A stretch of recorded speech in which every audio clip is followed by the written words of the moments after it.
Le message du jour vous est présenté par notre frère Marc.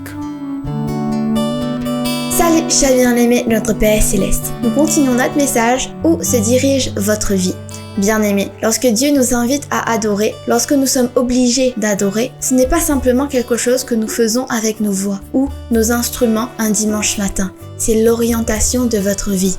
Très cher, l'adoration nous apprend à regarder dans la bonne direction et nous donne l'unité dans le corps du Christ. L'adoration n'est pas simplement une pratique de dévouement, mais plutôt une invitation à réorganiser nos affections.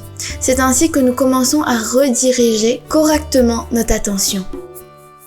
Dans le psaume 143, versets 5 à 6, l'écrivain chante « Je me souviens des jours anciens. Je médite sur toutes tes œuvres et je considère ce que tes mains ont fait.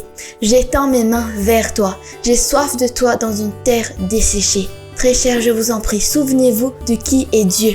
Nous sommes des gens à une courte mémoire. L'oubli est dans nos os depuis le début. Nous oublions les anniversaires et les rendez-vous, les noms et les numéros. Mais si nous passons du temps à méditer sur les choses de Dieu, nous commençons à réorganiser nos affections et nos amours. Bien-aimés, lorsque nous décidons intentionnellement de nous souvenir, nous réinitialisons notre boussole interne vers le vrai nord. Dans Deutéronome 6:12, Moïse avertit le peuple de Dieu de veiller à ne pas oublier le Seigneur. En fait, Dieu a répété à maintes reprises le même commandement à Israël.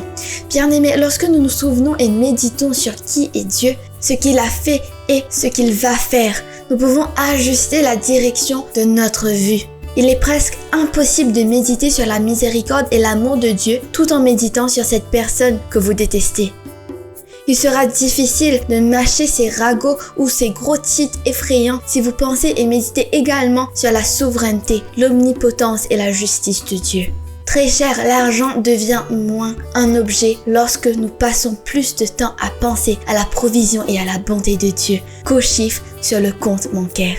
Nous devons aider nos cœurs à se souvenir. Ainsi, lorsque nous adorons Dieu et nous souvenons de qui il est, nous accordons nos oreilles au son de sa voix.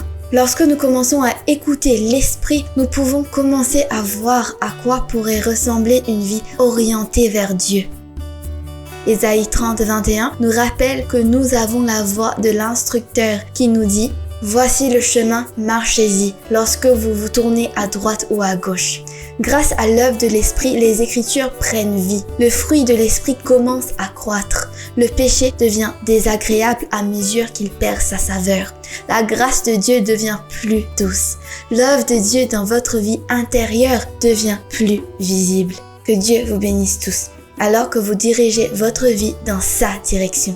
Profitez de votre journée en lui. À demain pour un autre voyage dans la parole de Dieu. Au revoir. Si toi aussi tu crois que la parole de Dieu est une bénédiction, partage-la et sois une source de bénédiction pour les autres toi aussi.